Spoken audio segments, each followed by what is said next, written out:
United States of America and to the republic for which it stands, one nation, under God, indivisible, with liberty and justice for all.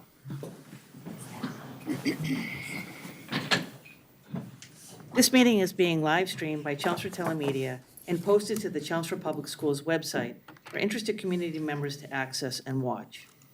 In-person public participation will be taking place tonight in accordance with the Chelmsford School Committee Public Participation Guidelines. Anyone speaking tonight during the public input portion of the meeting has notified the superintendent's office of their desire to speak and has been provided with these guidelines. Upon request, written comments received no later than 12 p.m. on the day of this meeting will also be read and made a part of the record of the meeting during the second public input session. Are there any members of the press here tonight? All right, welcome to tonight's school committee meeting. Our first order of business is to approve the minutes from April 25th. Make a motion to accept the minutes from our meeting on April 25th. I was not here, so I can't second. Second. All right, does anybody have any corrections, questions, or concerns? Okay, all those in favor? Aye. 4-0, abstaining? Abstain. 1 abstain. Okay, next up, we have our Chelmsford High School representatives. What have you got for us tonight? Hello, everyone. So this week and next week, AP testing will be taking place, and the Lime Club is hosting the 24-hour relay on May 20th to the 21st on the plateau. There will be merch, themed labs, midnight ice cream, sports competitions, performances, and more. Oh, So the CHS Theater Guild will be presenting Frenemy Feud from May 4th to May 6th at 7 p.m. at the CHS PAC, and tickets are now available online. And the show is student written and directed, so congrats to them. And Junior Job Shadow Day is May 16th, where CHS juniors will get the opportunity to shadow a professional of their choice in a specific field. great, thank you very much. And do we have any good news tonight? They just told the good news, so we are out of good news right now.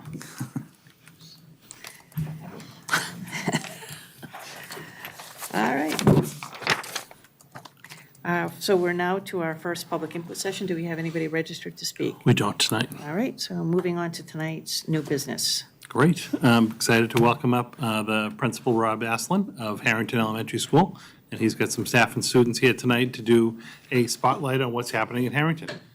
This continues with our tradition of inviting one of our schools or our departments to our school committee meetings to talk a little bit about what's actually taking place in the buildings. It's a fun part of the meeting, so we're really looking forward to talking to Principal Aslan and his staff and students.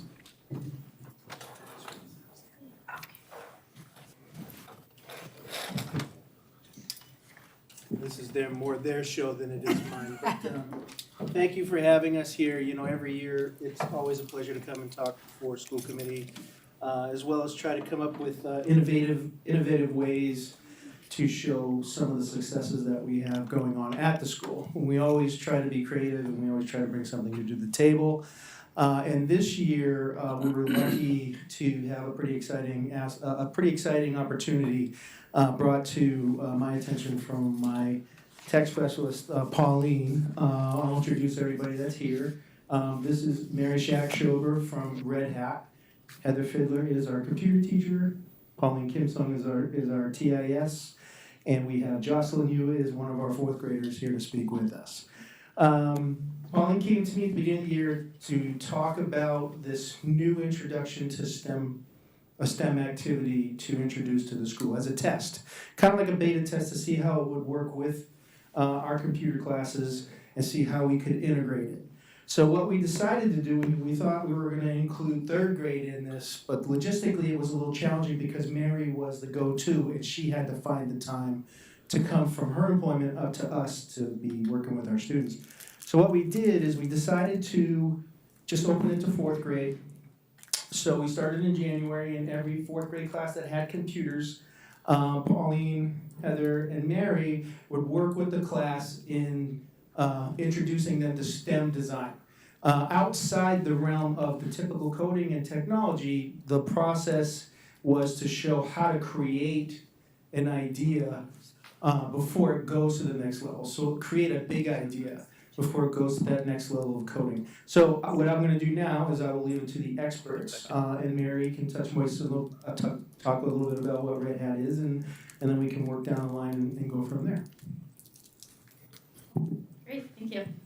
Is this like a stand? You're fine. Okay. All right, if it's not blatantly obvious, I've never been to one of these. So this is new for me. Oh, great. I'll do it. I'll be a human clicker. Okay, so hi everyone, my name's Mary, and as Rob said, I work at Red Hat and have for about 6 years now. And so Red Hat, if you don't know us, we do have an office in Westford, so if you've been to Kimball's Ice Cream or driving on 495, we're the big Red Hat building, but I personally work out of our Boston Seaport office, so I live closer to Boston. But what we are is we're an enterprise open source software company. So that piece open source that I bolded there is really kind of the important part. So open source means that we put all of our stuff that we make for software, which is the tools that other companies' tech departments use to make their stuff run, basically. We put all of that out into the world so that anyone can take our code and whatever we make and innovate on it itself. So we really take pride in that open source piece and that we don't just keep our technology innovations like close to us, we want everyone else to benefit from them. So because we have a large engineering and tech presence in our Westford and Boston offices, and we have that pride for open source, it really kind of sets us up well to support that corporate citizenship piece there. So I personally have a real interest in working with students, working on my master's in education right now, and so I've been working a lot with connecting public schools, mostly in the Boston area, but now in Chelmsford too, connecting students to different opportunities in STEM. And so my goal is to sort of open source out the passion, experience, and yes, fact that I don't code, but I'm still in STEM, put that out into the world. So we'll hear a little bit more about sort of how we're applying this, but basically I work as a UX designer or user experience designer, and that's kind of what I brought to the students. So.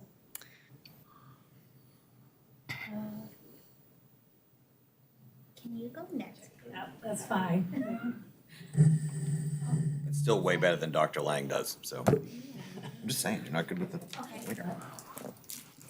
Okay.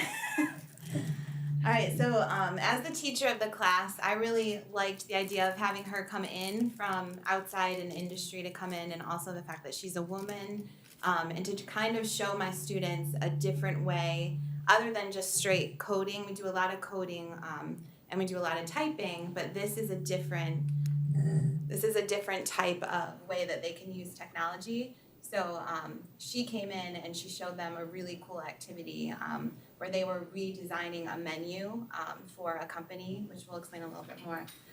But it was really great for them to see. For my kids, I have a lot of kids that are very artistic and they love to draw. And when we do stuff on the computer, they sometimes say that it's a little boring. And but this was a way to show how design is used in technology too, and to get that I do an activity with them where I have them think about what a scientist looks like or an engineer, and almost all of them draw like an Albert Einstein type looking person, like a white male. And this was really cool to show them in person someone that does something different with technology. And she also is designing, and we did a lot of cool stuff with that. So that was really great. And we also, to show them that STEM is way more than just what we do. We even, when I talk about it, I even put the A in there with the art, so STEAM. But the activity up there with the pictures is she had 4 different pictures of what STEM looks like, and the point of it was to show them that all 4 is really what STEM is. A lot of them would just put their sticky notes on the first one, which was just someone sitting at a computer, and then her activity showed that STEM really is all of the different things that we talked about, so that was really cool to see. So I brought the pilot series to Harrington because I did want to expose students to different types of STEM opportunities. And Mary from Red Hat is a UX designer who does not code. And it was really eye-opening for the students to realize that art and creativity is part of STEM. And I think with the opportunities that are out there, we just want to bring awareness and interest to students so that they're not forgetting about the creativity aspect of it. And just like Mary and Heather had mentioned, there is so much more to the STEM field than just coding, than just math, and then just science. Like STEM is a part of everything that we do. And it also brings on hands-on learning. Just being creative and being yourself is a huge part of it. And like I said, you don't have to be into math and science to like STEM. Like you could be creative. If you like to work with your hands, that is definitely something that is wonderful. And same thing for the students who like arts. This would definitely be something I would want to show them. Oh, there we go. Yeah, so we did, we'll go a little bit more into depth on each of these, but basically, in the roughly like 45-ish minutes that I had with each class, we did on a very, very small scale, kind of what the user experience process is, or you might have heard of the design thinking process before. So this is kind of almost an adaptation of that too.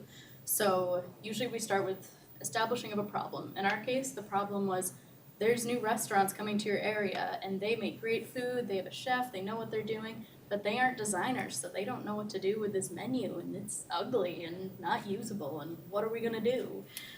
So that was our problem statement basically. So that's usually phase one of design. Then we look at competitive analysis and we'll show some examples. I left them in the card. That's okay. Examples.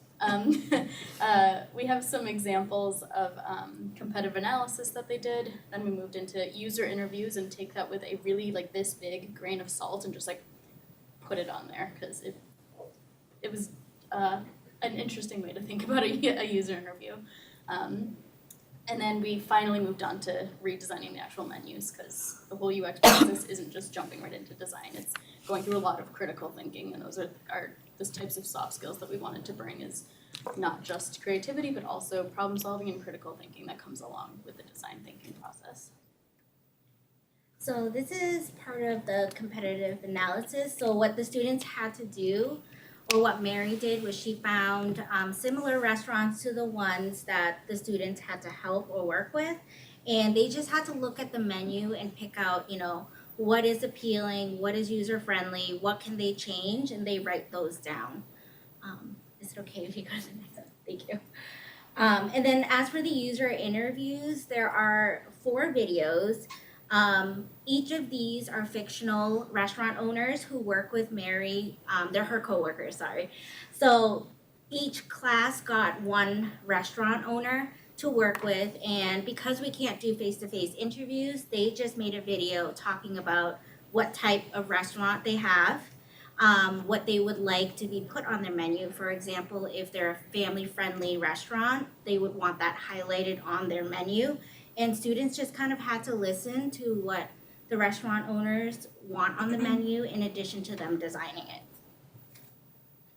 And then this is the example of some student work. We gave them a paper copy to start off on.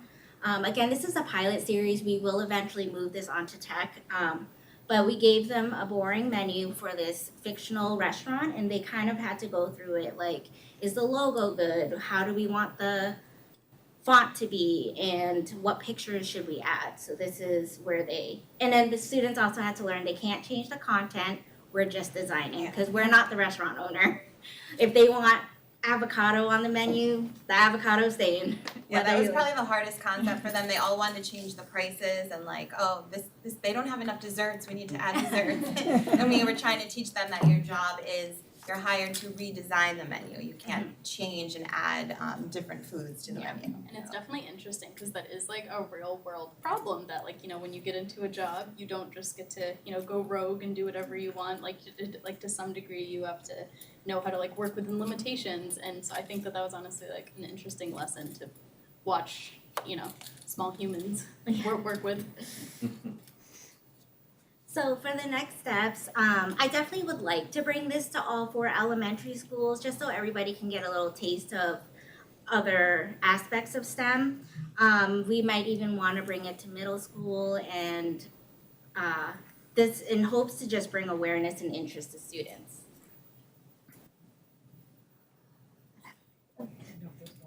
And this is Jocelyn. She's one of the fourth graders that participated in this activity. Hi, my name is Jocelyn. I am in Miss Daniela's fourth grade class. I was very excited to be able to one of the classes to explore STEM this year. We were told that STEM is not all computers and coding. You first must create a plan or project outlining what you want to create. Then you would transfer that idea into technology. We were asked to create menus to include the color, the food, the type of restaurant.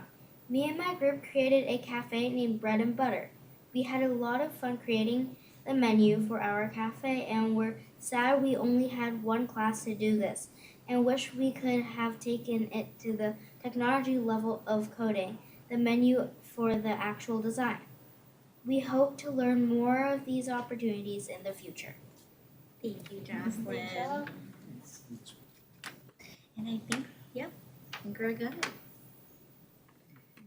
I think we're good.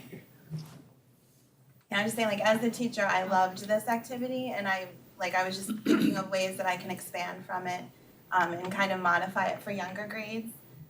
Because I know that Marilyn had mentioned to me that sometimes when kids get into high school, when they get to choose their classes, that not a lot of them are going for the tech classes, and there's a small amount of girls too. So my hope is that at the elementary level, I can get them more excited and just show them more things more opportunities, and also focus on different jobs too, because we talk about what can you do with this later on in life, and I liked having a real person come in from a job that they could potentially have when they're older. So.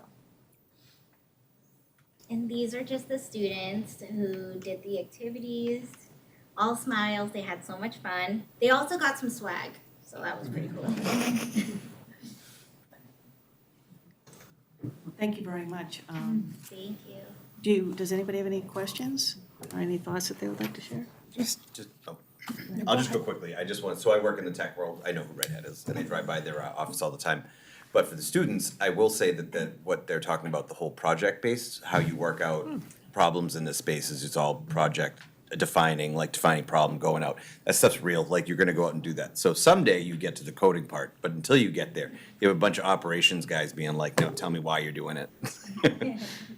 So, no, good job, and I really appreciate you guys coming out, and the corporate experience is really kind of important in that whole tech space. Thank you so much.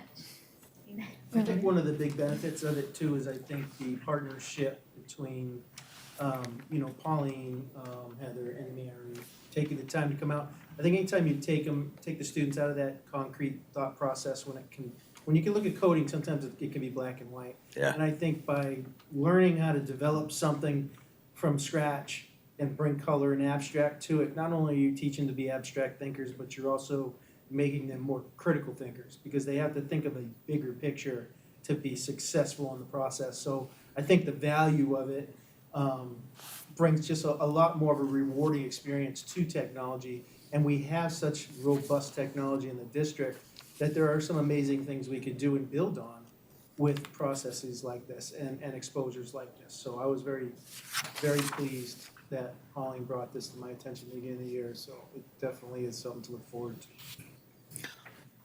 So can I ask, is it Jocelyn? Yes. What was your very favorite part of the whole thing?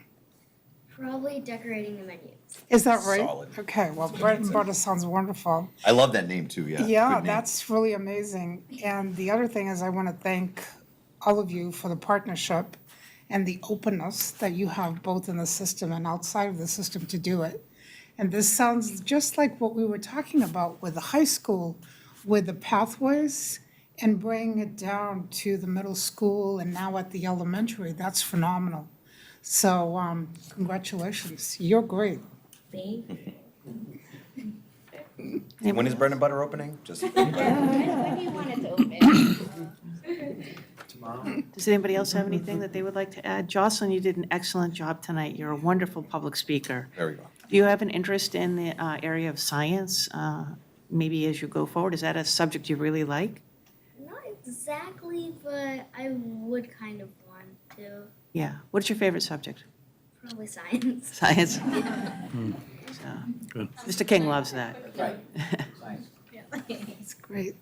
I was just gonna say, like, I just wanted to advocate as well for, like, this is extremely, like, desirable work for, like, even the corporate side to be doing. So, like, all my coworkers that, you know, made those videos, there's no one, Yes. so I've been doing this type of work for about 3 years, like, connecting the schools, and there's not a single person who's done this type of outreach that hasn't said, when can I do it again? And we've done field trips to the offices before, so kids can see data centers, and like we want to be involved in the community. So I just want to thank you guys all for kind of like welcoming an opportunity in, and you know, kind of getting some folks together that normally wouldn't hang out so much. So Great. Thank you very much. Yeah, thank you, Harrington, and thank you, Red Hat, obviously, for doing the work with them. That was a great display of what you've been working on this year, so thank you. Thank you. Great job. Can we take a 2-second break just while we kind of regroup? Yep. Okay.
We're going to allow it tonight, Maria, but we don't always allow this. She's my co-equity, you know, sure.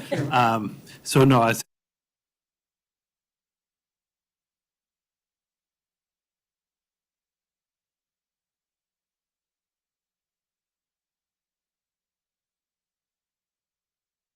District Management Group. They have been partnering with us now. We're in our second year. We had engaged them originally to do some work with us on the strategic planning process for the district to help us identify and kind of re-solidify our values and our mission and our goals and objectives for this coming year. And one of the other services that we had them work with us on this year in particular, we had identified through the strategic plan kind of an equity gap, particularly among our special education students' achievement and our regular education student achievement. And another area that DM Group works with, in addition to strategic planning, is taking a deep dive into special education and some of the opportunities you can really kind of access to improve upon. So this work actually began this past fall and just kind of came to conclusion over the last few weeks. And John is actually going to kind of walk us through, just for the public, because I think we've talked about this at meetings, but people really haven't seen the methodology or what's come out. The working groups certainly have, but it's a good opportunity just to get everyone on board, go through what process we actually we went through, and bring us up to date with some of the recommendations that have come out of this review. And in the end of this, obviously, the recommendations will get forwarded back to the equity subcommittee of the strategic planning work, because we'll want to make sure that this work is included within our priority areas and our goals and our focus for the next number of years. But we're thrilled to have John here tonight in person, and we're going to turn it over to you to walk us through the report. Okay, great. Thank you, Superintendent Lang. School committee members, I'm delighted to be here with you all. Last time I came for the same time, it was dark outside. It's a little lighter outside, so I guess spring is coming at some point.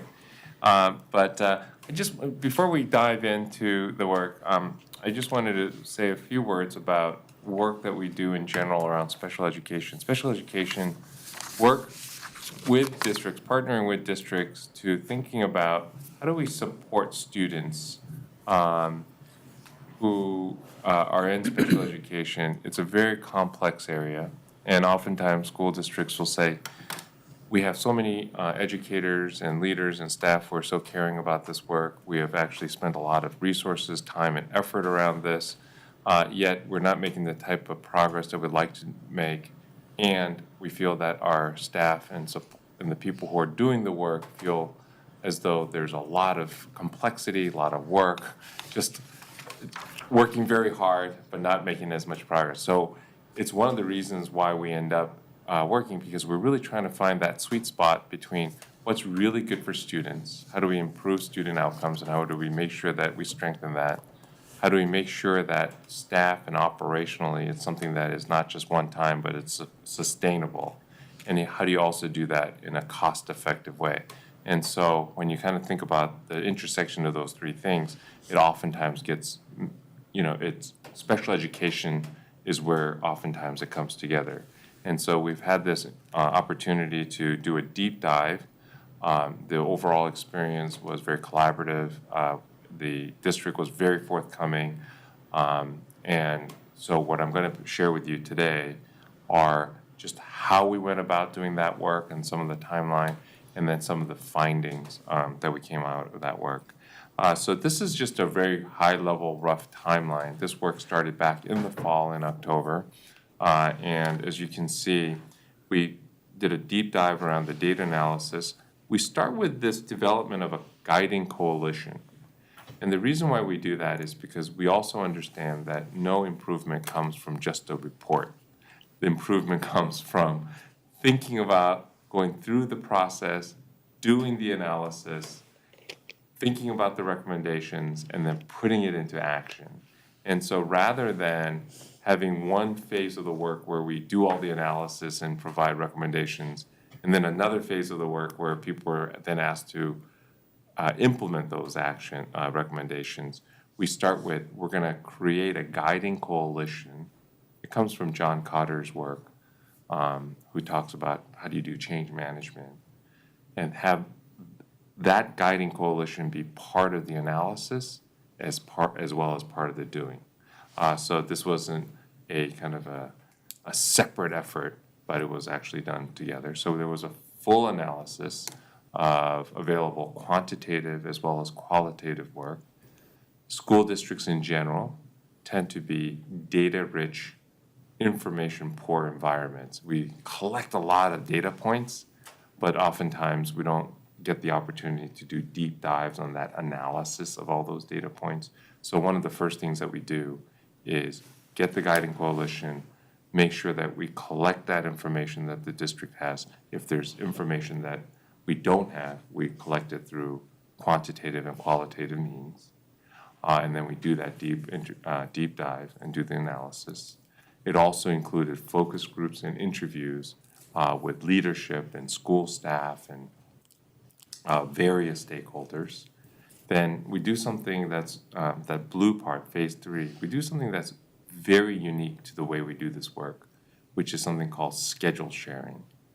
We do a deep dive as to how are people actually spending their time, how does this compare to best practices, and what are some ways in which we can be then reallocating time, effort, and approach so that it's closest to how we can support students best. So we do the analysis and then we benchmark it. So I'll show you some of that information. And then finally, we go through a process of getting those initial findings, sharing those initial findings with the guiding coalition and various stakeholders so that by the time it comes to you, it's a set of recommendations that we're looking at the most high leverage opportunities, and people have been involved from the beginning so that they can then help implement it as well. So that's the overall process, and that's what brings us here today.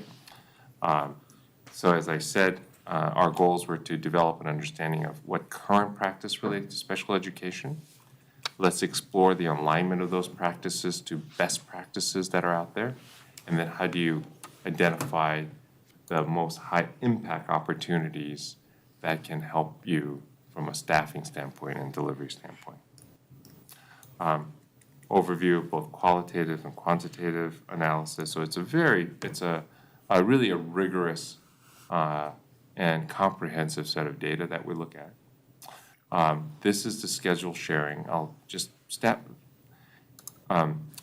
just as an aside, when we started this work many years ago, we've been around since 2004. We used to do this by hand and fax machines. We used to literally go around with this sheet and say to people, "Can you tell us how you spent Monday, January or whatever, and do this?" And so we used to have stacks and stacks of paper. So then we literally developed our own computer software, which now assigns a customized link for each staff and educator that's involved in this to say, let's take a snapshot of how you spend your week, a typical week, I should say, not a regular week, a typical week. Give it to us in very small increments so that we can really see, are you spending your time in working directly with students? Are you spending your time doing paperwork? Are you spending your time talking to parents or your case team management? Are you doing it internal meetings? And that way, we have a sense of, are the various roles spending their time and effort in the way that we intend for them to, or are there opportunities to reallocate that? And so we're going to show you some data that gives us some rigorous analysis and fact base on why we're making some of these recommendations. It's not just based on interviews, it's literally collecting people's time. Okay, so just as a start, and the superintendent mentioned this is important because this really goes to the heart of some of the values and the strategic priorities that the district holds. And I was doing analysis like this is very typical. What was different about the forthcoming nature of the leadership team to say, listen, this is an area that we need to do better. Let's put the facts on the table and let's figure out how to do that. So approaching it from a learning mindset as opposed to a defensive mindset. And so you can see on the left-hand side, we have two charts that's looking at the ELA achievement levels for Chelmsford versus Massachusetts for students with and without disabilities. The students without disabilities are in blue, and with disabilities are in orange. And so the gap is pretty substantial. While in Chelmsford, you have students achieving at a higher level, the blue bars are higher, than the rest of the Commonwealth.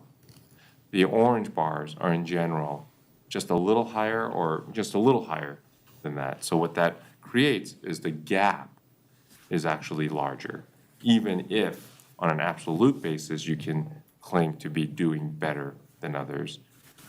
What this kind of demonstrates is the opportunity that you have to really close that gap. That was for ELA. This is for math, grades 3 to 8, looking at the MCAS scores. Same thing. Blue is 21 and 22, school year 21-22, students with and without disabilities. And you can see here once again, Chelmsford is a high-performing school district. It does better than the Commonwealth, which, as all of you know, is the highest-performing school district state in the nation. When you look at this, so we're in that sense it's doing well. But the gap once again is bigger because of that. And then when you look at this kind of percentage of students at or above grade level, students with or without disabilities, we wanted to show you a little bit across elementary, middle, and high school. So while, when I look at these kinds of numbers, yes, there are some differences among the elementary schools, middle school, and so on. But I think, rather than focusing on why is one school better or have higher levels of achievement than the other, what you see is that there are substantial opportunities across the board. So then that was ELA, and this is math. Let me just pause here before we go into what we found, and we're going to divide this into some areas of real strength and then some areas of opportunities. But before I do that, is it okay if I just pause for any questions or comments on what we have shared with? This is just a tiny little summary of the analysis that we did, but we just wanted to set the stage for the rest of the discussion. Clear. Excellent. Oh, I'm sorry, I did have a Oh, question. go ahead. I Yeah, apologize. sure. It came up last night at our PTO meeting at South Row. And I'm not sure how much of this was taken into consideration, but was COVID a factor possibly in the gap? COVID has been a fact, yes, is the basic. But I think this gap, if I'm understanding the question correctly, has been there for a long, it's not because of COVID that the gap is there. Okay, so it was already trending in this direction? Okay. All right. And then one other question on, when we're talking about students with disabilities, obviously we're talking about students who are participating in the MCAS test, no, all the MCAS.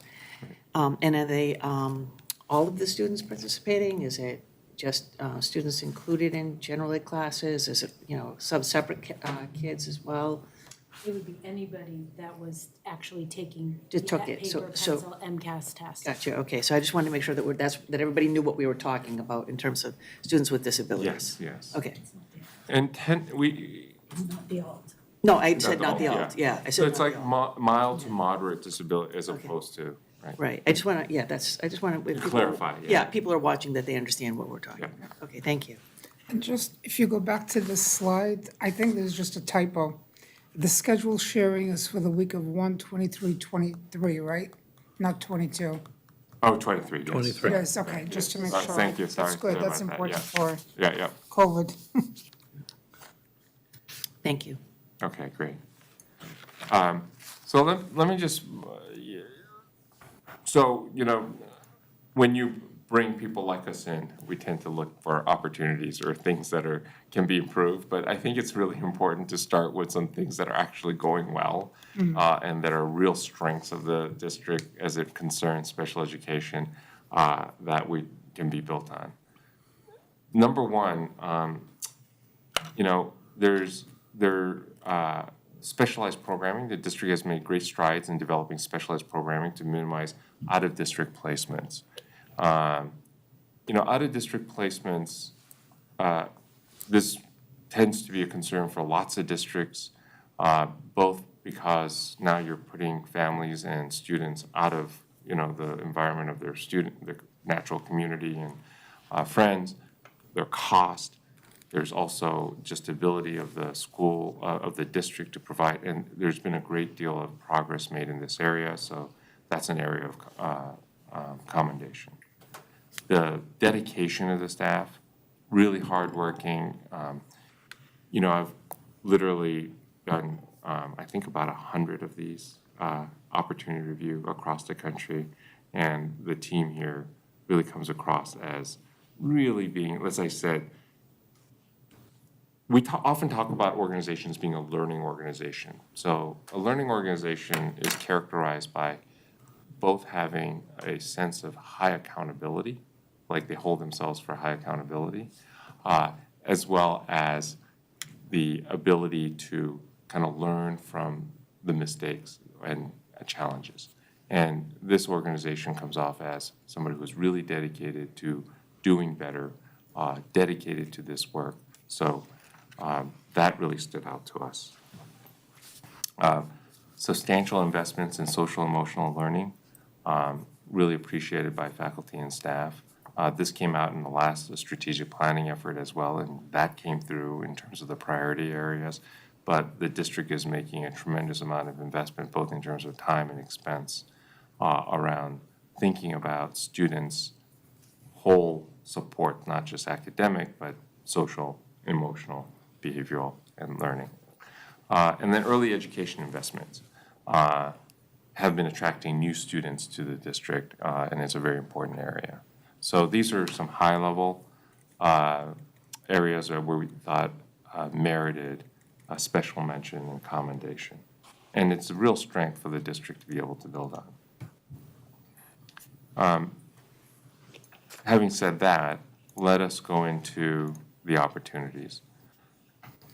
Just when we talk about opportunities, we should just, think about a little bit of the context setting. One is the context of student needs, especially when you're talking about students with mild to moderate disabilities. Every individual, every student is unique. We are looking at a system level set of recommendations. This is not a set of recommendations directed at a specific student, but we're really looking at how to improve the overall system of service. Some of the opportunities, therefore, are appropriate for some students, but not appropriate with other students, especially those with severe disabilities or on the higher end of the autism spectrum. Okay, so just keep that in mind. This is not something that we're saying is good for everybody, but we're looking at ways in which the whole system can then be improved. And while I'm going to share with you a series of recommendations, by no means this means that you have to do everything at once. It needs to be sequenced. Mentioned the guiding coalition. It's really important that we build change process in from the beginning.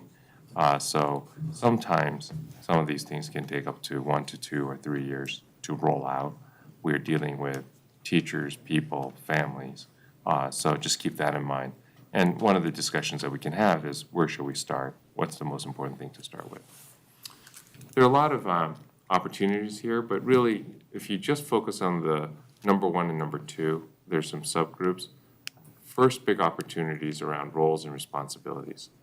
What we have found is that you have a group of very dedicated, talented people, but their roles and responsibilities, the structural elements of how they're being deployed for this work. There's an opportunity to really develop some really clear reporting structures and what the responsibilities should be. So it's talking about, if you think about your most important asset, which are human capital assets, your people, thinking about how do we make sure that we're deploying that asset, making sure we're supporting and guiding and managing our people in a very clear and responsive way. The second one, I'll skip all the way to the last darker blue, is how do we figure out providing additional time for learning? How do we focus on, intervention supports that are consistent across schools so that we can allow for additional instructional time for all students who require that support? So if you kind of think about, we have people, we have a great team, we really need to figure out how to make sure that the structure, the reporting responsibilities are clear. And then second, how do we create more time for targeted learning? Now, within that first one, we have dug into defining role of paraprofessionals, deploying content-strong teachers, and defining roles as speech and language pathologists.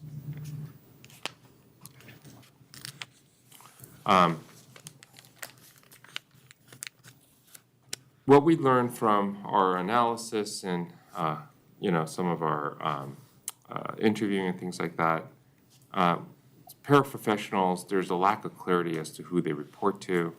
There's inconsistent amount of time working with students directly across individual grades. Sometimes we're asking paraprofessionals to focus more of their time doing things that we don't intend. For example, providing more direct instruction as opposed to providing behavioral supports or classroom management supports. There are some different service models by school, working in different sizes, groups of sizes of students that are inefficient.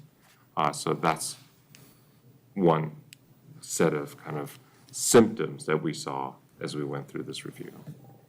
On the special education teacher side, we saw that they're responsible for a wide range of activities and therefore a lower direct service time. We call direct service time the time that teachers are spending with students. Now, because of the complexity of special education in general, special educators, paraprofessional, everybody involved, there's quite a lot of paperwork, compliance-related things, meetings. That's just part of the work. So this is not to say we'll show you some specific data, but we think there's an opportunity to make sure that you take, your most valuable group of people, your special educators, and how do we make sure that they're spending as much time as appropriate with students, and how do we kind of make sure that the right people are spending the right amount of time with the right, the set of students that's going to give you the biggest result, the best result. And this was probably, we saw this the most with a speech and language pathologist. They have the low direct service time, the group sizes. Some of this is structural. That's why we talk about scheduling being so important. Small group sizes, and then spending about 20% of their time on case management. Nationwide, there is a shortage of speech language pathologists. So in some ways, any time that they're spending not with a student is a time that, we want to rethink, is there somebody else who can do that work? Because it's just so, they're valuable colleagues to have in your district. So let's start first with the defining roles of paraprofessionals. When we look at best practice for paraprofessionals, this is best practice. Behavior support with direction from highly trained expert is really important. Helping to support inclusion for students with needs. Wide range of personal support for students, sometimes lunch duty, recess duty, academic support to students with disabilities. So that's common, like it's this wide range. The best practice is to really separate that out from the behavioral stuff you see at the top from the academic support. Oftentimes, paraprofessionals without well-defined staffing and guidelines end up doing this wide range of things, everything from providing academic direct instruction all the way to behavioral supports. Best practice says you should really work hard and consistently to separate those needs. And so what we saw here was that they're spending a lot of time in that academic arena. And this is an arena that classroom teachers, specialists, special education teachers with content expertise, if we could figure out a way for them to have doing more of that as opposed to paraprofessionals, you would then get better results because they're better trained to do so. Paraprofessionals working under guidance from highly trained experts can then help to amplify and support that work. These are staffing levels. This is, please don't take staffing levels as this is the right answer. This is just a way to compare Massachusetts versus Chelmsford. But staffing levels compared to Massachusetts states and similar districts per 100 students. So this is a way for us to kind of calibrate. What this says basically is you probably have enough. As a benchmark, there's sufficient numbers. It's how we're using those numbers. So the answer isn't, we need more paraprofessionals. The answer is, are we actually utilizing them in a way that is best for our students, for our staff, and for how we operate the district? And when we did focus groups and interviews, there was a lack of clarity. We heard things like sometimes they report to the special educator, but I don't know how often they're meeting. Paraprofessionals on their own are not so clear on their roles and responsibilities and find them inconsistent across classrooms. Somebody will say, we get pulled from our classes to help with other classes and other grades, and the expectations are different in each class. Anything paraprofessionals can do, they will be asked to do. So these were just some of the quotes that we received. And then this is where we did the schedule sharing in January of 2023, this year. What each line represents, each of those lines, the horizontal bars, represent each paraprofessional and the percentage of their time that they're spending with students. So at the top bar, you have somebody in Harrington, that's a blue, spending virtually all of his or her time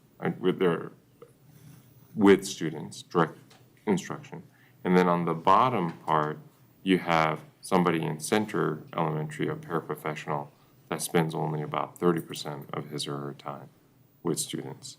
So what we really did here was to kind of say, let's take out the top and some of the, maybe it was the week where this is not the entire year. Let's just take those two out.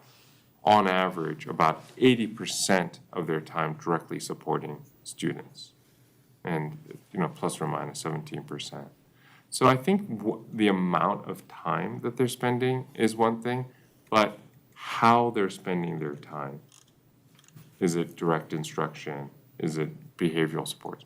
That's where we want to really focus on. So what we're asking the district to consider as next steps and as a recommendation is outlining the roles and responsibilities of the paraprofessionals so they're not as responsible and dependent on for content instruction and support, but that their role expectations are consistent across grade levels, and they're really working on providing those best practices around behavioral supports, classroom management supports, supporting the teachers in the classroom. Any questions on that before we move over to content strong teachers? John, can you go back to that slide for 1 second? Oh, okay, I'm sorry, I didn't, in my mind, I didn't think you touched on the last one. I'm sorry, around the clarifying the reporting structures? Right. Yeah, so let me do that then. We want to also have asked, the recommendation is clarifying the reporting structures so that they're clear and consistent throughout the district. Some of those quotes, representative quotes around, we don't know exactly who we report to, and they're inconsistent across. And we want to provide professional development, both to the paraprofessionals and those who are managing them, to make sure that there's clarity and consistency in their role. So it's not, it's not just whoever is managing the paraprofessionals, it's not just their role, but we have to kind of make sure on a systems level, it's both the paraprofessional and the ones who are managing them who can say, this is how we want to do this, and then how do we make sure that we're following through on those roles and responsibilities? Are we getting the results that we want?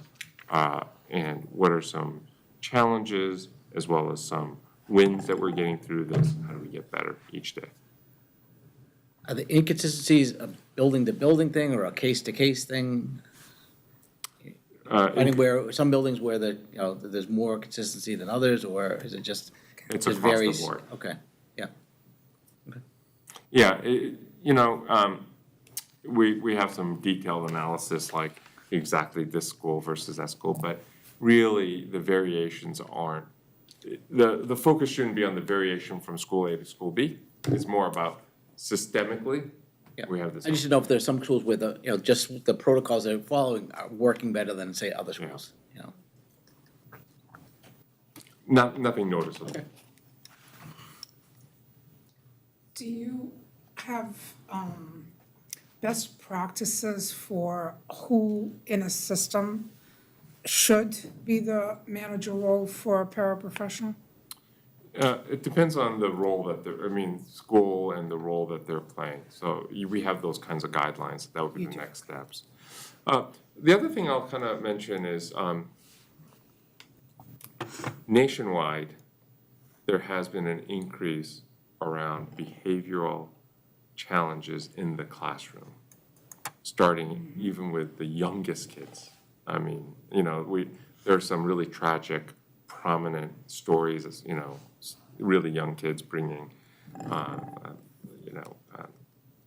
but in general, it's a trend. And one of the things that we need to be thinking about just in general is sometimes it's easy to say, well, I won't say easy. Sometimes the reaction is, if we just had more adults in the classroom, we can solve this, right? It's like, that's why, you know, if we had more paraprofessionals, we can help. Oftentimes, that's kind of the quick gut reaction.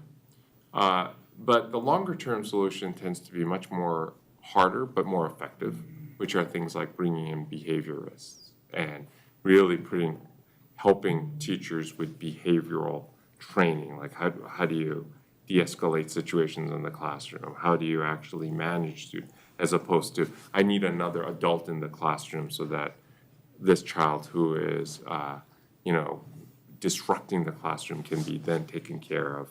Because then what happens is that child can be then spend most of his or her time with a paraprofessional for academic help as well. So what I'm really suggesting is you need a systemic effort to deal with some of the challenges that are coming up both nationally and here.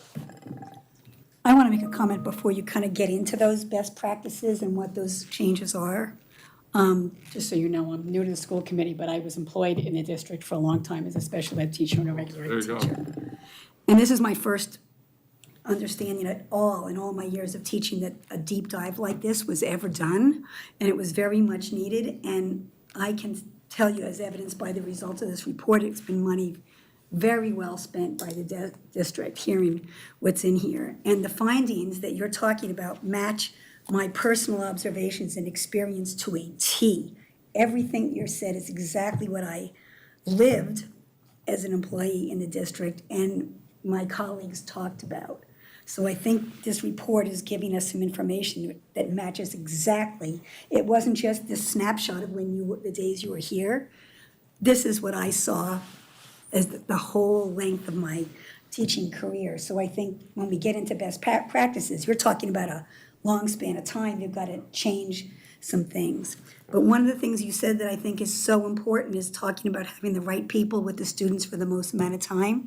And I've always felt, because of the model and the system that, and it's not just in this town, it's been across special ed, that we have the kids who need the most getting so much of their instruction from the people with the least training to do it. Because in my experience, the paraprofessionals did all of the modification I ever saw happening in the classrooms. The paraprofessionals always did the modifications. And the results are this gap. So Yeah. I'm eager to hear the rest of what you're proposing here. Well, no, thank you very much for that. And when you get into the middle and high school, it's really stark because you realize there's no paraprofessionals in life. Once you graduate, you don't have that. And so one of the things that we really need to be working towards as a educator, schools, district, is how do you actually prepare students so that they can be independently successful beyond that. And with our best efforts, we add more paraprofessionals in the classrooms, especially in the secondary grades, we end up reducing the opportunities for the students to become independent. So lots of other, and very difficult for students to make friends if there's a paraprofessional with them all the time. That's a social emotional kind of behavioral supports that happen. So I think there's a really important role that paraprofessionals play. So we just want to make sure, we're not saying this is not needed, but how we deploy, kind of thinking about the team. To use a sports analogy, it's like you wouldn't want everybody playing everything all the time. It's like, let's make sure that we have team members who have very specific roles and responsibilities, assignments. And then what Jay was pointing to that I had glossed over was, and then having someone making sure that you're doing those roles and responsibilities and continuing that with rigor. That's what's really important. I think there's one other piece too. I think it's having the rules, having someone overseeing, but also providing the training for people in those roles so that they're very clear on, what it is that they're supposed to be doing. Absolutely. Because, to your point around being involved more in the behavior and classroom management piece, I mean, that's a specialist skill set that we have to make sure that we are, providing our paraprofessionals with good, solid training in. Yes, absolutely. Thank you both. And then the flip side, on the other side of this is like, we talk a lot about paraprofessionals, but now how do you deploy content-strong teachers, ensuring that all staff who support students, with mild to moderate disabilities have that deep content expertise and training? How do you actually do that? And one of the things that special educators are often to do more than any other role in the district. They are, they have so many different responsibilities, not only kind of from a core academic area, but run IEP meetings, parent communications, all the forms that are necessary that the state and everybody else asks for, behavior management, scheduling, consultation, extended year services. So if you kind of think about the role that special educators play in the district, they have really one of the most complex set of responsibilities that span across lots of different functions. And so one of the things that we did was to look at the number of academic subjects taught by the special educators in Chelmsford here. So what you see here is 1, 2, 3, 4, 5 means this is the number of academic subjects that they're teaching, that same person, and whether that person is in elementary, middle, or high. So for example, in elementary, middle, and high, it just happens that 2 people each teach 2 subjects. When you get to 3 subjects in the elementary school, there are 14 teachers who teach 3 different academic subjects, 6 teachers who do that in middle school, 1 teacher who does that in high school.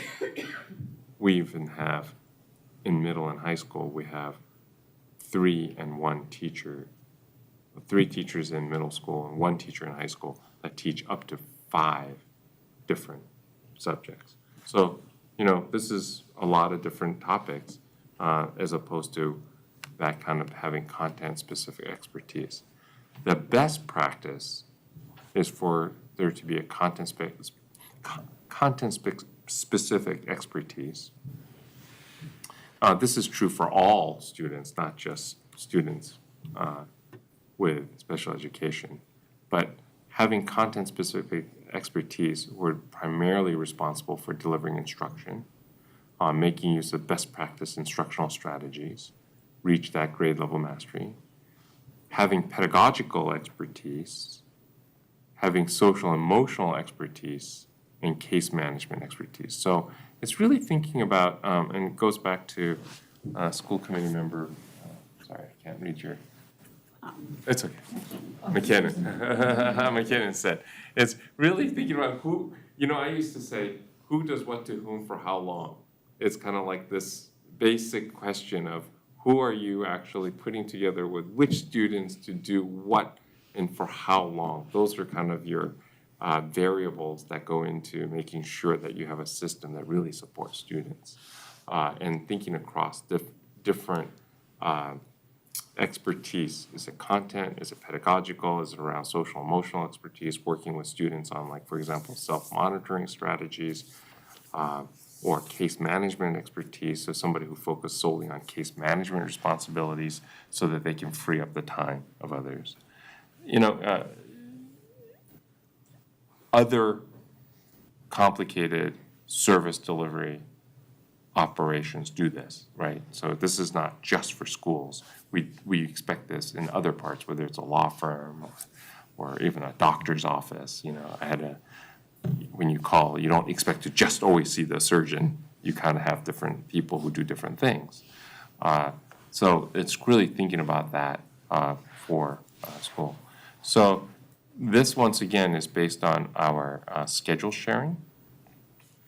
And we looked at special education teachers, and this first slide is for elementary schools.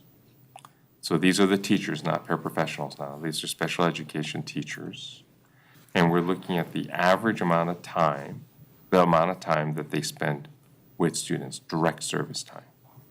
On average, it's about 53%, and they average from 36, they range from 36 to 75%.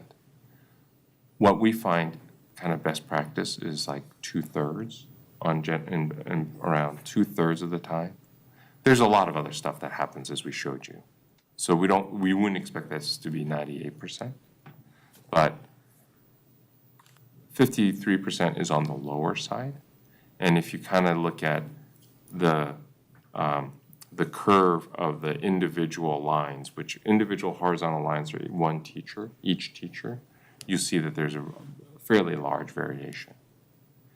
Taking those teachers who have that expertise and being able to have them spend more of their time with students as opposed to all these other things, and figuring out, are there other people in the building or other ways in which we can offload that from the teachers and have them focus on educating students, would yield great benefits.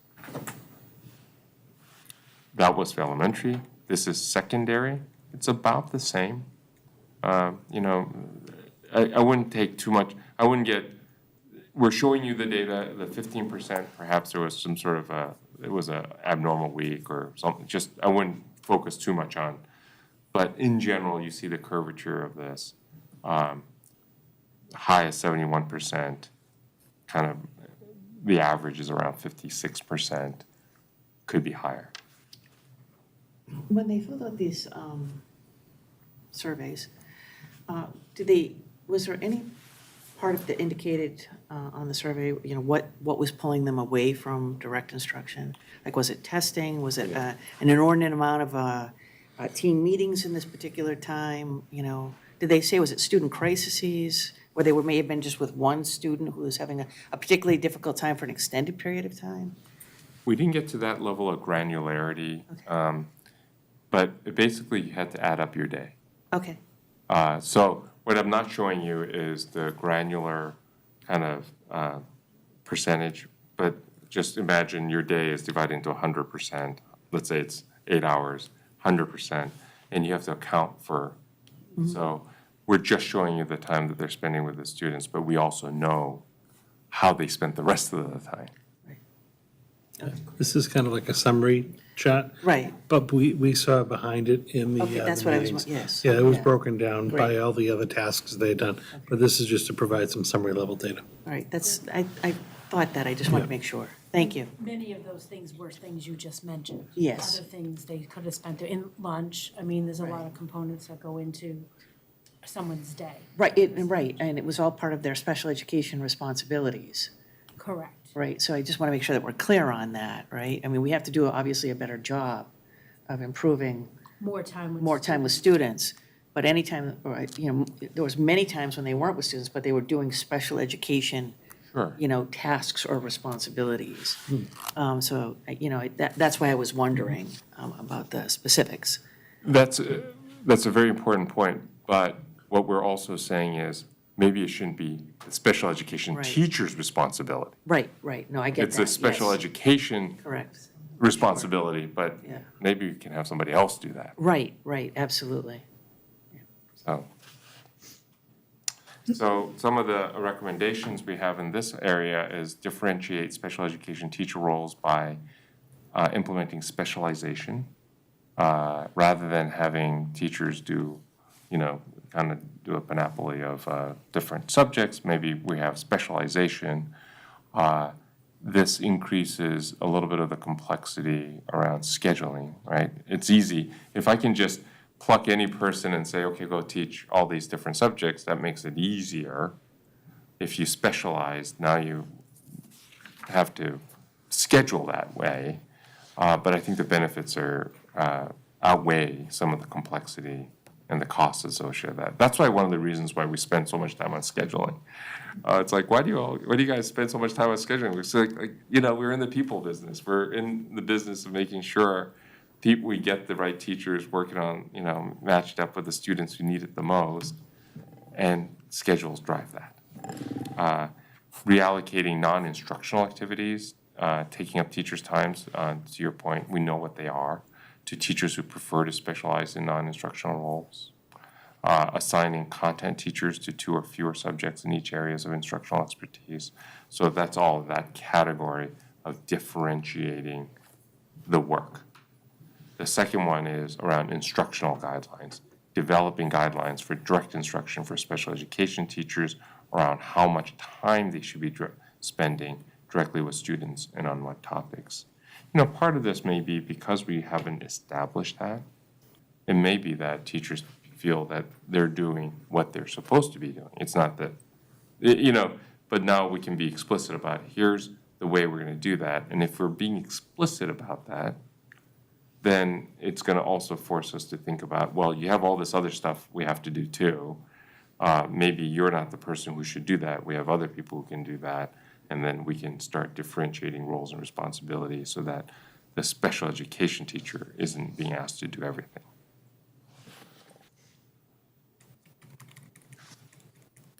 Any comments, questions?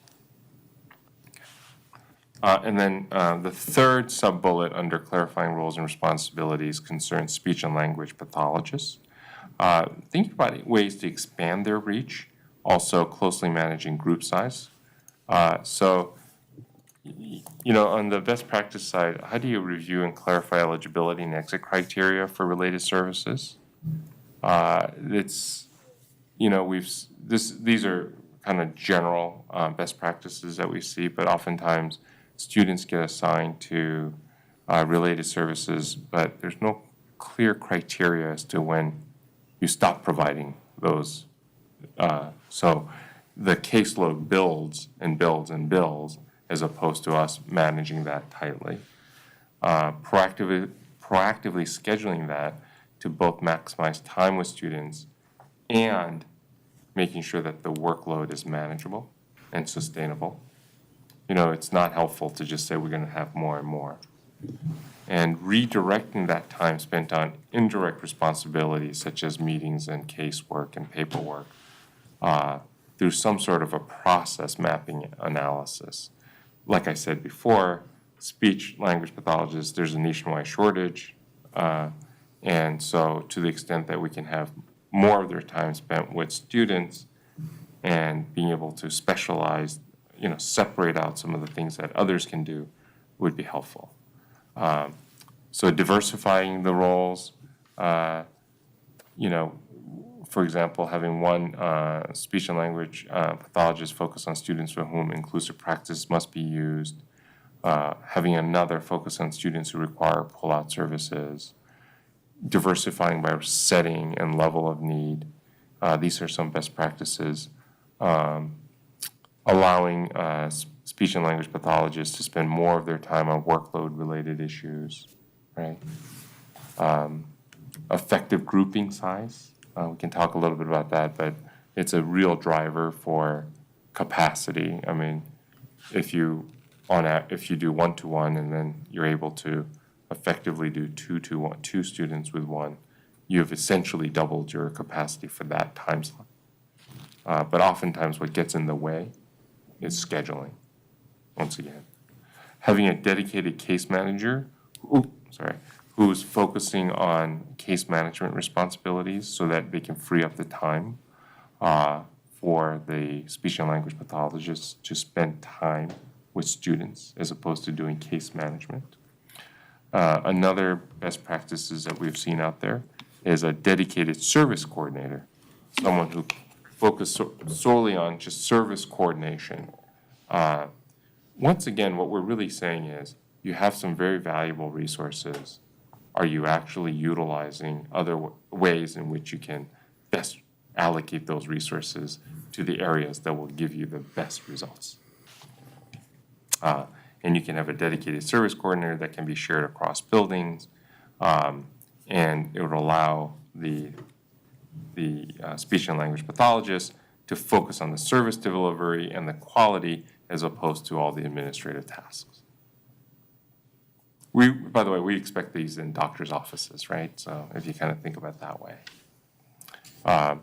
Effective grouping, for example, grouping students by need, and you can have a slightly bigger grouping if it's grouped by need as opposed to a diversified grouping, for example. So, and then students could be grouped by similar areas of need, target area, so on, 3 to 5 times per week. You can be 3 to 5 students at elementary level and 1 to 5 students at the secondary level. So so once again, we spend a lot of time thinking about these types of groupings. And we find that if students are working on the same skill set or mastery, having them do it together can be actually beneficial as opposed to why is my group larger. We did the same sort of analysis around time with the speech language pathologists. The average was about 47%. The range from 36 to 59%. Once again, nationally, we see best practices approaching more like 2/3 of their time, 70% of their time. And you can do that, but you can't do that by just asking them to do that and then leaving everything else on their plate. What that means is they got to do that outside of their working hours, which is not sustainable. So you have to really restructure how they spend their time so that they can spend more time with students. Then this is analysis of the number of students seen per week. We have some speech language pathologists that see 61 students, and the lowest was 25. The average was under about 37, 38. So you can see, just like by looking at this, it's possible. Like it's interesting. The person who kind of in the 30s will say, "Oh, doesn't everybody just see about 30 students per week?" And then the person who sees 50 students say, "Doesn't everybody see about 50 students per week?" Because you don't really have this data and what they're doing differently. And so what this kind of shows, there may be some special circumstances why we have 2 speech language pathologists that are seeing 54 and 61, but even taking that aside, kind of if you think about it, just because I do, like I've always done 32 students, don't you? And you realize, no, you always see a few more a week. Well, how do you do that? It's that type of learning and best practices that we're trying to get at. And then this is group size. So what you see here are each individual line is a speech language pathologist. And orange means they see them 1-to-1. 59% of the time they see the top one. 59% of the time they see 1 student at a time. 22% of the time they see 2. 13% of the time they see 3. And 7% of the time they see 4. You can see just the range here. Just, as you go to the bottom of this chart, you'll see speech language pathologists, SLPs, figuring out ways to have larger group size. And so these are kind of practices that, if done correctly and appropriately across the board, you can actually reduce people's amount of, just workload at the same time, increase the amount of time that they're spending with students. So some recommendations. First is scheduling guidelines, considering a more strategic approach to scheduling and the distribution of SLPs to better support them in delivering efficient, effective services. Service delivery model guidance, so creating guidance on how more effectively to group students. Now, one thing that we need to be careful of is we don't want to pull students out of core academic subjects. And so this is once again providing that scheduling support so that in pursuit of one goal, you don't actually create a different set of issues. But it can be done. So guidance should include how and when push-in service should be provided and when you group students. Specialization, consider streamlining roles and responsibilities to minimize paperwork so that the speech and language pathologists related service providers can spend more of their time with students and less of their time on paperwork. You might want to consider, we think that a dedicated services coordinator for SLPs could make sense. And then, of course, monitoring caseloads, both in terms of number of students, but also the number of hours, because not all caseloads are created equal. So just making sure that both caseload and the number of hours, there's an equitable distribution of work, as well as making sure that you are addressing the needs of students. And then final opportunity here, final recommendation is around providing additional time for learning, focusing on strengthening intervention supports that are consistent across schools and allowing for additional instructional time. So this is once again around scheduling, but different amounts of instruction based on different staff backgrounds. Service providers, they have to navigate more schedules to determine when services can be delivered. So, you know, when you are a general ed classroom teacher, oftentimes your schedule gets set. But when you're in special education, now you're trying to navigate the various schedules of different general ed teachers and so on. And so there's a lot of complexity there. Reducing opportunities to regroup students across grades and classrooms. That's what happens when you have poor scheduling. And poor scheduling can also increase staffing requirements. So you need more people. You know, some of the times that if you have a schedule that has an intervention block, we have some best practice use of that extra time period. Creating a menu of research-backed interventions for schools to choose from, as opposed to leaving it, you know, like having students all like in a room being monitored and allowing them to do whatever they want. It's like really creating some guidance about how that time is used. Creating support from content-strong teacher in the subject the student struggles, like how to provide that during that time. Making sure that there's connection to the core content during that time.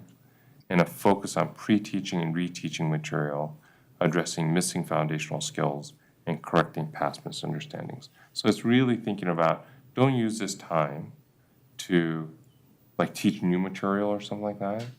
It's really thinking about what was happening in the classroom. Once again, the content-strong teacher used the intervention block to amplify that, pre-teach, reteach, answer questions to make sure that that time is really well used. Best practice we see is to have at least 30 minutes a day of this intervention block. We got quotes from the focus group, you know, who said, one elementary school principal said, hey, we were once able to have an intervention block, so there's no time anymore now. Another one said, students may miss tier 1 instruction because they're being pulled out of the classroom by a special educator that needs to pull out of the time. So intervention blocks also help to reduce that type of situation where students are being pulled out of the math class or their, you know, ELA class in order to receive their special education supports. And then at the high school, study skills has become more of a work completion and catch-up time rather than learning time. It's kind of become a study hall, you know, homework hall, as opposed to time when students can really learn what they're doing. Would an intervention block count for time on learning? Oh, Linda? Yeah, okay.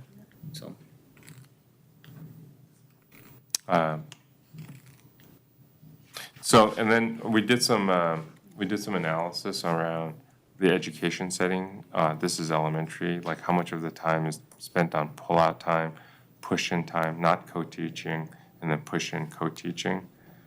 So, you know, some are 95, like there's some variations, but I wouldn't focus too much on 76% versus 95%, for example, for pull-out.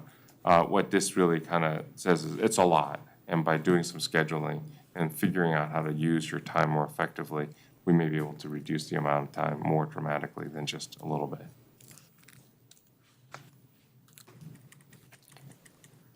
And then this is a secondary, once again. So there's, in the secondary side, there's more push-in and co-teaching than the elementary side. I mean, for all, because, as you know, because they're subject-based specialization. So finally, some of the recommendations that we have here for elementary master schedules, we recommend having additional intervention time to build into the school day, consistent across all elementary schools. Extra time model at the secondary level to integrate support for all students who need that additional learning support. Maybe there's an opportunity to repurpose Pride and Plus blocks, structured additional time for learning, and then allowing for additional time for general education teachers to meet with special education teachers about content. Once again, we think that general ed is such an important part to improving special ed. It's once again, it's really thinking about it at a systems level to do this. Okay. Next steps, just as a very highlight, we kind of did, sorry about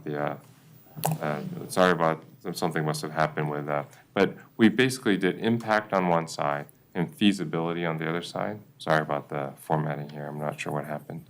But on the upper right-hand corner is high priority, so it has high impact and high feasibility. So we looked at all these different opportunities. And we think that the first two areas that we want to start thinking about are providing additional time for learning and defining roles of paraprofessionals. Like I said, we're not going to tackle all these recommendations all at once. That's not recommended. So we spent some time with the guiding coalition, with the leadership to say, where should we start? These are the two areas that we thought we should start with, providing additional time for learning and defining roles of paraprofessionals. Okay. Thank you. Does anybody have any further questions or discussion? This is a very comprehensive report. I think, Susan, you said it, that this is, going to take some time to go through and come up with a plan for implementation. And this is going to take a lot of work and a significant amount of time, so. I see it as a real shift in practice, taking away some of that instructional piece from paraprofessionals and rightfully giving it to the special ed teachers, but that's a big shift in practice, and the teachers are going to need a lot of support to do this over time, because you're talking about, for some of these teachers, it's been their way of doing things for their entire teaching career, and they're going to need support. I think the things that are recommended here are just what's needed, but they're going to need a lot of support to do it. And I think teachers are going to be willing to, but they've got to figure out how to make it all happen. Right, I think that's why it's going to take some time, because we want to do it thoughtfully and efficiently, and provide the training and the support along the way. So I say this because I think sometimes, people are watching and they say, okay, so when is this all going to happen, right? And over a period of time, okay, so. Yeah, I think that was one of the big things. I mean, when we, obviously the guiding coalition work and even like the steering committee work is ongoing. Those groups meet regularly to review this work.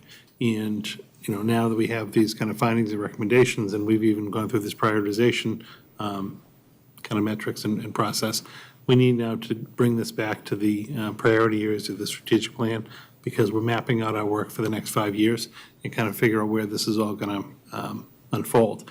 And to Susan's point, I mean, this is kind of a change, right, for a lot of people, but I think it's time, and I think it's also going to be hopefully welcomed by folks, even just that kind of coming back to like redefining roles, really setting expectations, providing the support and development that the staff are going to need over the implementation of this, and kind of educating the staff with this whole process. We're obviously very close to it, and we've been involved with this from the get-go, but other staff in the district maybe haven't, or maybe they provided input to one of the focus groups, but we need to now figure out how we're going to share these findings and also the roadmap for how we're going to get where we want to get in 3 to 5 years down the line.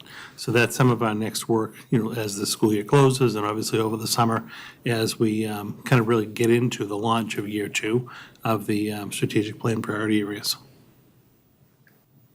One thing I was going to say is, because you did the strategic plan as well, one of the nice things, you touched upon it, but this work and the strategic plan work are basically integrated, as opposed to we have this set of work and this, another set of work over here, which I think also. I think that was important, and I think even the work from like the guiding groups, it's not that we're layering on new things. Exactly. We really kind of strip down to figure out where are on that priority areas we're going to go for the next 5 years, and this was already one of them. So this, I think, just kind of helps us kind of fine tune what we really want to look for, for a second and third as we start to implement that. And I think, you may not know this or not, but part of the work even in the district, like our administrative goals and the strategic plan is also the school committees. So it's not that the school committee has their own goals and priorities and the administration does. We're all working on this together, which doesn't always happen. Yeah. But I think that also keeps us focused Yeah. and really keeps all of our efforts going in the right direction, Yeah. in the same direction. And you started off by saying this, Donna, but there's a lot, and you don't need to, you need to sequence it. You need to prioritize it. And so I think it's just an important reminder that this is a kind of a systemic approach to making improvements that's sustainable over time. And so we're going to start here, put those into action, and then layer things on. Great. Yeah. Thank you, John, very much Thank for you very coming much. tonight. Thank you very Thank you. We appreciate it. Amy, thank you for being here tonight. And I'll reach back out soon. All right, thank you again. Thanks a lot. Now we can continue on. And Amy, I do want to say too, this is certainly a lot, and I think we also need to be mindful of the fact that there are changes happening in special education around team meetings and new forms and all of this. So there will be a lot to be done over the next Thank you, several John. years. And that, we're going to do this in a reasonable and sensible way because, it can be very overwhelming. I do think, to an extent, the changes that are being rolled out from DESE with the new IEP is gonna support I agree. this work. Yes. So I while agree. there's a lot of moving pieces and parts and a lot of new things for folks, it's gonna, I think, come together and support one another, support both efforts. Yep, so keep us posted on how it is that we can best support you and your staff going forward, in terms of, all of these things that are happening, because those forms in and of themselves are going to be interesting. Well, not to belabor this, but I think one of the good things for the, even just for the school committee and then the public to be up to speed with what we're doing. Now that this is going to be rolled into the strategic plan and we're going to start reporting regularly on that work, you're going to see this work and you're going to see how it actually gets phased in. And it will be part of the work going forward. Perfect. Thank you. What I like is this is very concrete, this report. It was a deep dive, but it was very concrete suggestions, which is something I really like about it. It's Right. He had a There's very things to nice, take action on. John and his whole group had a very nice process that they went through. It was very methodical. I hadn't worked with a group before that had done that whole time study. And again, like even for that one slide that he showed, we had multiple slides behind it that kind of backed up the data. When we were meeting and even the Guiding Coalition, our PowerPoints were anywhere from 100 to 150 slides. So, you kind of go, and of multiple meetings. So you got really an abridged version tonight. But the data is certainly there. There was still 50 slides. Yeah, no, I know.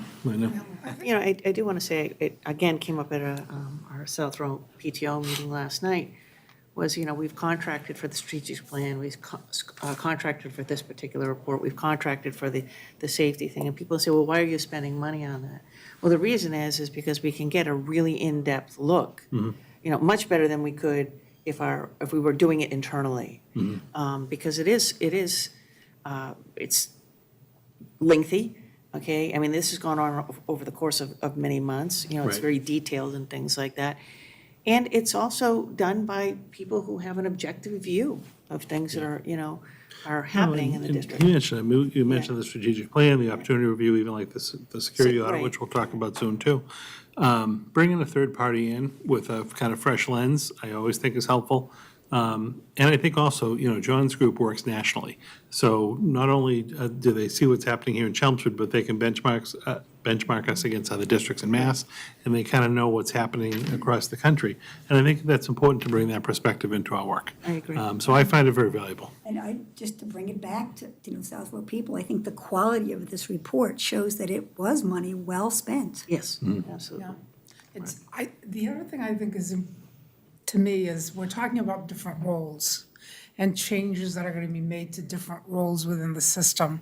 And sometimes when people hear, oh, it's the para role, it's the special ed teacher role, it's the language pathologist, well, then, we're doing this wrong, but I'm doing my job role, and that's what, well, this is not the purpose. The purpose is to look systemically at what's happening, and all the roles are important.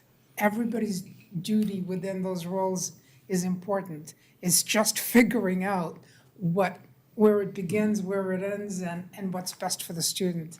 And because I know John was saying, language pathologist role is very important. There are very few. I actually think it's true about all three of those roles, that they're all very important and that those folks have a special purpose in the system and to bring that full ability to the student.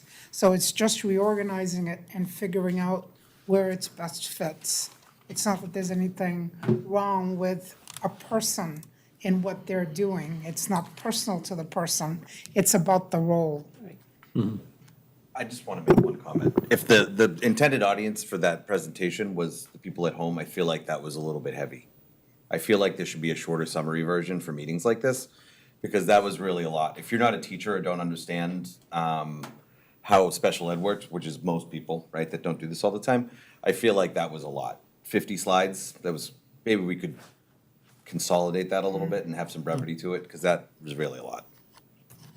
I don't know, Well, I'm just saying, the stated purpose was to educate people at home. Right. I can't imagine anybody getting too much out of that.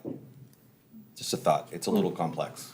It's a little thick for a meeting. it's a lot of work, but I think also various members have also been involved like at different levels and on different groups, so it is an opportunity to bring you all up to the same Sure. page with things. If you look at the. I there were two don't need things. the whole thing. It was a lot. Right, it is a lot, but No, it's a lot it of. was a lot for, okay, it was a lot. All right, if the intended audience point was to teach people at home what that did, it was a lot. It is a lot to digest for sure, and I'm hoping that it's going to take us, in the direction of being able to, more effectively and efficiently meet the needs of our students. And I did like the fact that the report was, even if through everything that he presented, it was really what's in the best interest of students. Yeah, I know, I I'm did just like saying, what that. you Oh, yeah. represented it as, to Yep. teach people at home. My feedback is that probably didn't do that, so. But thank you. Okay. So, and I trust my staff here and the administration to execute on that plan. Yep. That was a lot. Okay. Thank you. All right, is there any other comments? Well, Amy, thank you very much for coming out tonight. Thank you, Thank you. I hope it's not raining too hard when you come over there. That's all right. Moving on to Moving on? liaison? Yep. Sure. So we had a chance to, we didn't make a huge amount of changes. We certainly inserted Susan and a couple things. But this is the updated liaison assignments. So if everybody could give that just a last look and make sure that it's okay. There was one thing that we talked about last week that is different here, where we said that Dennis is still doing CPAC, and you asked if I would be the alternate for that, and I put that down on my paper, and I said yes, but I noticed it's still Maria, so I don't know. No, it should be Susan. Susan, okay. Do you want me to just make that Yes, please. change? Okay. Other than that, I think it's all set. John, are you okay with it? Yeah, I'm great with that. Okay. Yeah, I'm good. All right. Thank you. Yep. So like I said, there weren't a lot of changes. I'll tell you what, I'll make that one change, and then I'll get that posted up to the website, and I'll drop it in the Dropbox for you, so that you have it. Great, terrific, thank you. And I know that, as I said, we're kind of wrapping up. I know that South Row had their last meeting, and I'll get into that liaison report, but, so we are kind of wrapping up, and that these changes will go into effect at the beginning of July, okay? Just so people can wrap up their responsibilities. But Susan, if you want to come to. Absolutely, come to absolutely. like a, Yes, right. right, meeting with me, then, and just, I can introduce you and stuff like that. Sure. Same thing with Yeah. the center Right. school in Gonna ask Harrington, you. things that, I can yeah, let that you would know be them. terrific, thank you Yeah. very much. Yeah, I just want you guys to have the opportunity to finish out, Yeah. the year. You guys have done a lot of hard work with these groups, and I want you to be able to see it through to the end.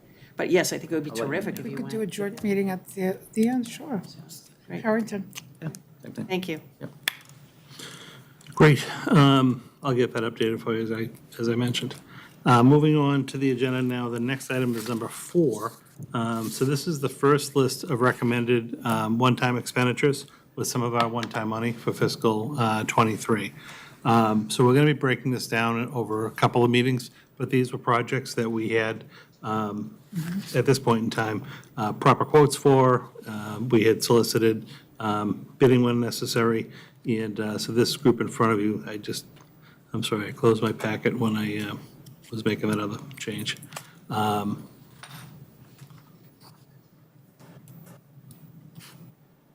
Here we go. So this group in front of you totals just over $1.3 million, right around $1.3 million. It just lists the item that's being recommended, either the school or the district-wide impact it would have, who our contact person is, just for our internal tracking, and then Joanna lays out what the transfer would be for the different accounts. So happy to, answer any questions you may have. If there's individual ones, if there's any ones you'd like an overview for, some are self-explanatory, I won't go into them. But just process-wise, we begin after the first of the year, we solicit requests from each of the individual departments in each of the schools for projects that they may have that basically are not going to have recurring costs. So we want it to be something that we can fund this particular year, we can either purchase, or we can buy, we can put it into place, and it's not going to have a recurring cost in an upcoming budget. So this is all stuff that's going to be contained to this particular purchasing cycle. And again, this is kind of done over phases, but this is the first phase before you tonight. Can I ask one question?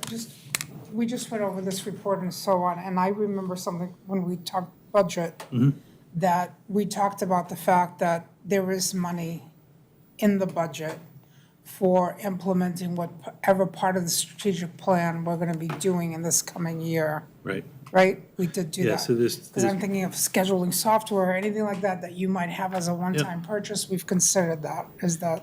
We have, and so part of the stuff that's gonna come out of either the special ed opportunity review or like the strategic planning work is gonna be like multi-year work.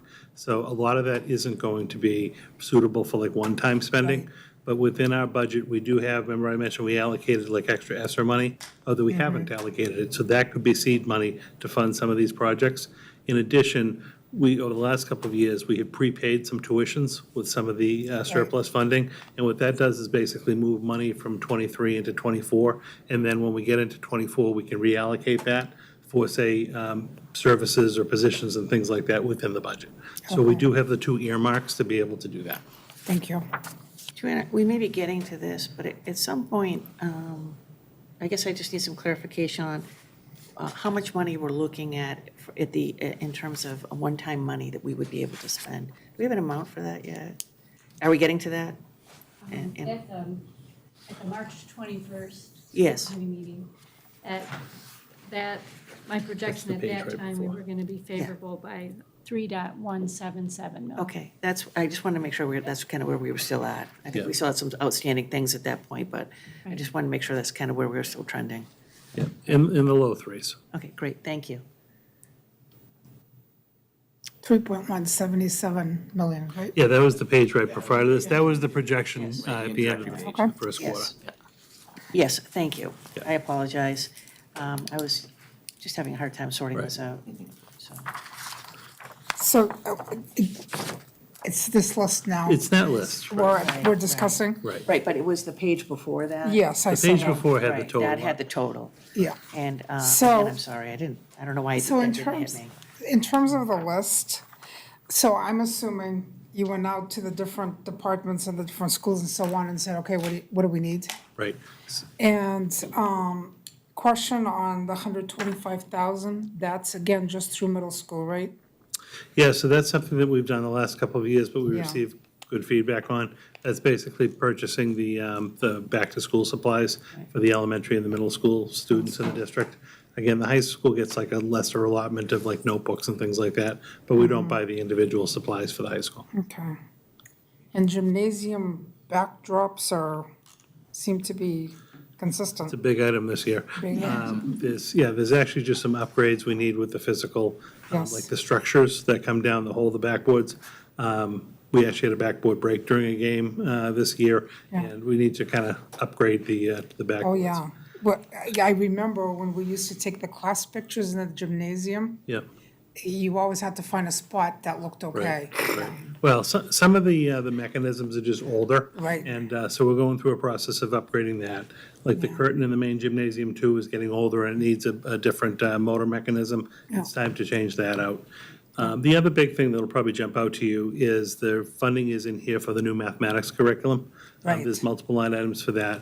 That was part of the mathematics pilot that we have done all year to pick a new math curriculum with a new adoption and a whole rollout for next year. Those are some of the big numbers in this particular report. And then a lot of the smaller numbers are from individual departments or schools. But a good chunk of it is the math adoption and the back-to-school supplies. Thank you. Thank you, Joanna. Again, I'm sorry I did not see that. I just did not register for whatever reason tonight. Yeah. So, thank you. I know, Donna, you brought this up in the past too, like some of these purchases, we really try to do with our own funds, and it helps to kind of augment or offset some of the costs that would go forward to like town capital and things Right, along those right. lines. There's a couple of items in here that actually are like for improvements of, in like some of our playgrounds. We have some handicap accessibility issues, particularly with like students who are moving from grade to grade. So there's a couple items in here for like that port in place so that students in a wheelchair can access different equipment. And that's something that if we weren't able to fund it here, we would have to go to, say, capital or the town to help us fund. But we're able to actually fund that kind of ourselves with that one-time money. So I know that's just something you brought up. Yes, previously. absolutely. All right, thank you.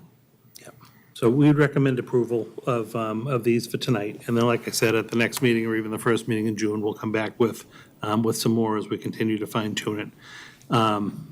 That motion, obviously to approve, and then there's a budget transfer that accompanies that listed on the next page. And Joanna had one other smaller budget transfer also associated with that. So I would almost take the transfer separate. But again, just wanted to recommend the list to you. So this leaves about 177,000, or 170-something thousand. That could be more one-time purchases? More than that. No, My there's math there's stinks. there's a little over 3 million. Yeah, 3 Yeah. million, what's been at 1 point. Yeah, this still Oh, leaves this is about. 1 point, I'm sorry. Yeah, The it glasses just, need it to still go leaves on about here. 1.7. Yeah, million. thank you. It's substantially more, Yes, there's still substantially more money. yes. Do you want a motion now? No, not yet, hold on. I'm sorry. I'm going to ask a question you've already answered. This one-time money, is this what is left over after we prepay tuitions? No, so think of it as like a whole pool at this Right. point that has not been committed to anything yet. All right. So let's just round it down to 3 million. Okay. So of the 3 million, we have to figure out how much we would like to spend on one-time money. Right. How much we would like to prepay tuitions. Okay. So that we can roll money into next year. Right. And the other possibility you would have is if we wanted to ever add more money to that special ed, the special fund we Right, started right. last year. So those are kind of your 3 avenues, unless you can think of anything else. Those are like the 3 avenues to kind of use. Or providing some relief to any of the revolving funds. Oh, right. We do that as like a year-end activity as well. Turf field. Right. So I was just wondering, when will we make a decision on prepaying the tuition? That's usually a number that we back into when we get into June. Okay. Because, again, so this was based on a projection at the end of the third quarter, at the end of Right, March. right. There is still going to be extra funds that potentially come available between now and the end of the school year. Okay. So we usually do those final entries for like the prepaid tuitions and things like that. And even, like, there will be probably a turf field account payment. Right. That comes right at the very end of the year. Okay, I just didn't want to leave ourselves short for those things, if those things we were considering. Okay, I just wanted to make sure. All right, Yeah. that's what the No, whole point of this was. We're still being very So, conservative all right, at this thank point. you. We're going to leave ourselves plenty of money for that. All right, thank you very much. Now I'll take a motion, sorry, Dennis. I make a motion to approve the FY 2023 local operating budget transfers totaling $1,304,328. The Chelmsford Public Schools are presented. This budget transfer is shifting from 5 DESI categories that are favorable to 9 DESI categories where the items should be purchased. Second. Okay, is there any further questions or discussion? There being none, I'll do a roll call vote. Dennis? Aye. Susan? Aye. John? Aye. Maria? Aye. Aye, 5-0 in favor. Do you want to walk through that little transfer? And the second part of the memo is There's other budget transfers unrelated to the one-time purchases that are before you. The first one is for $4,029 to, we had purchased some Chrome boxes, and we went a little bit over on the instructional tech category. And then we're also funding our own removal of the science lab waste now. This was funded from the town for years and years and years, and we just have agreed we'll just take that over now. That was $3,774. And then, and Dennis, you brought this one up last time, to our maintenance of grounds category. It's actually on the same page as the custodial, so overall the category is okay, but as we're cleaning things up, we did some things in this category, and I've listed them there. We built some de-escalation spaces at the Byam. We put up an art room wall at the high school. We had to pay for some waste containers to get rid of some of the old fitness equipment and old furniture, and we purchased 2 snow raiders, and that was $78,000. So the 3 transfers total $85,767. All right, Dennis will take a motion. Motion to approve the FY 2023 local operating budget transfers totaling $85,767 for Chelmsford Public Schools as presented. Second. All right, is there any further discussion? Any questions? Okay, this will be a roll call vote. Dennis? Aye. Susan? Aye. John? Aye. Maria? Aye. Aye, 5-0 in favor. Thank you. Thank you very much. Next item on this, the agenda this evening, I'll ask Joanna just to run through with you as well. We're in the process of reviewing our use of facility, the fee structure, and then also the policies around use of our buildings. So the first step we'd like to take is actually to update the fee schedule to just be more current. It hasn't been updated since 2010 or 11, somewhere along those lines.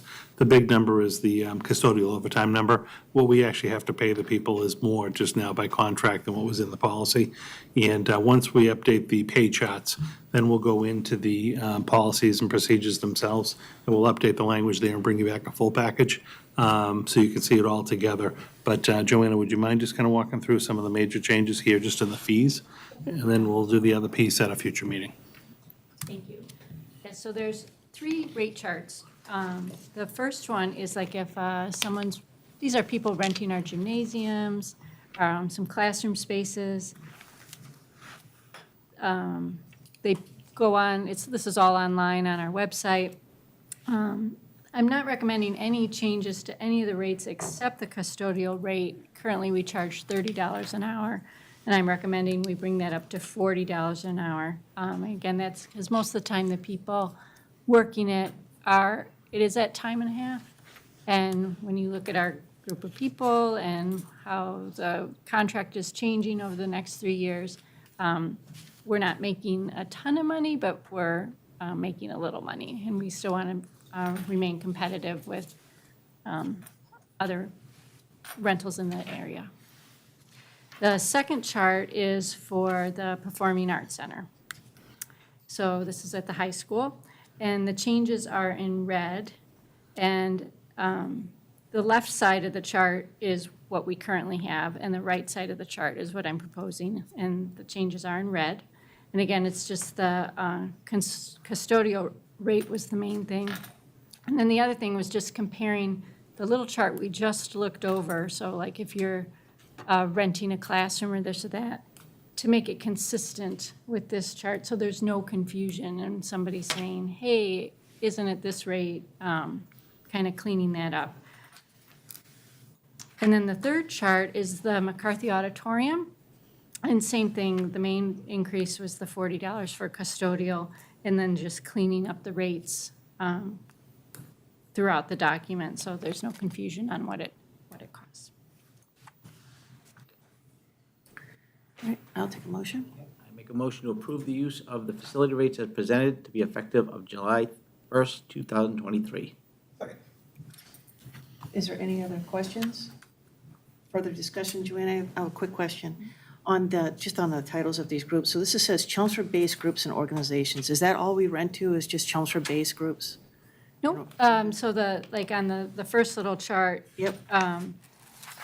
Oh, I see it. All others is kind gotcha. of on the right. What's wrong with me tonight? That's Thank you. And then the nonprofit, I know there was some confusion in the past. So do we have some language that goes along with like who's a nonprofit and who's a for-profit and what that means? So what we'll bring back the full document Yes. for everyone to see, but basically, the Secretary of State's website lists what the group has declared, if they're a Right. profit or a nonprofit, so that's kind of our guiding principle. Then the next layer is if they're, our PTO. Right, Versus right. just another type of nonprofit. Okay, great. All right, thank you. Is there any further questions or discussion? Roll call? Yes, please. Okay. Dennis? Aye. Susan? Aye. John? Maria? Aye. Aye, 5 in favor, 5-0 in favor. Thank you. Thank you, Joanna. And that's all I had for tonight. Thank you. Does anybody have any liaison reports? I went to the South Road PTO meeting last night, and I just love that group of people.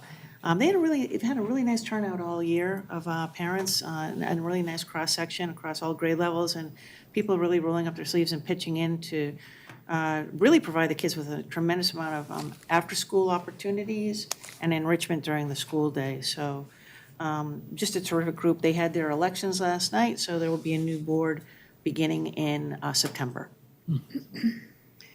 Does anybody else have any? Chips is Thursday night. Okay, great.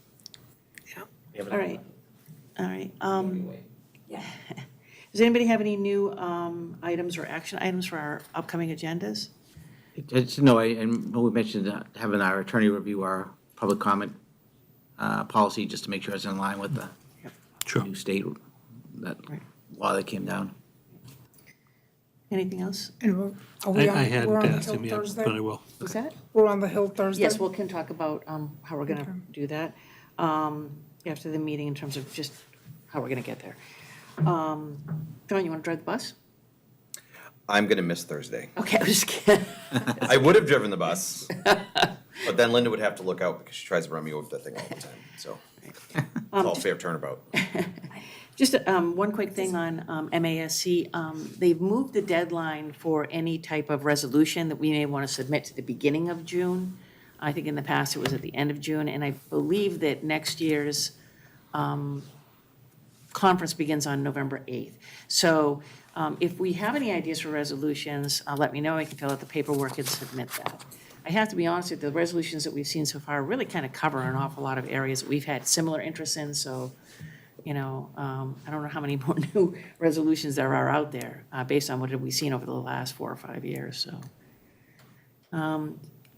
And, Donna, I'm sorry. Just to clarify, so this is you submitting like a new resolution, or you voting on the resolution? No, this is submitting a resolution that we would vote on in the fall. Okay, Just right prior to the conference, I think, is when we vote on that, okay. so. All right, do we have any public comments for tonight?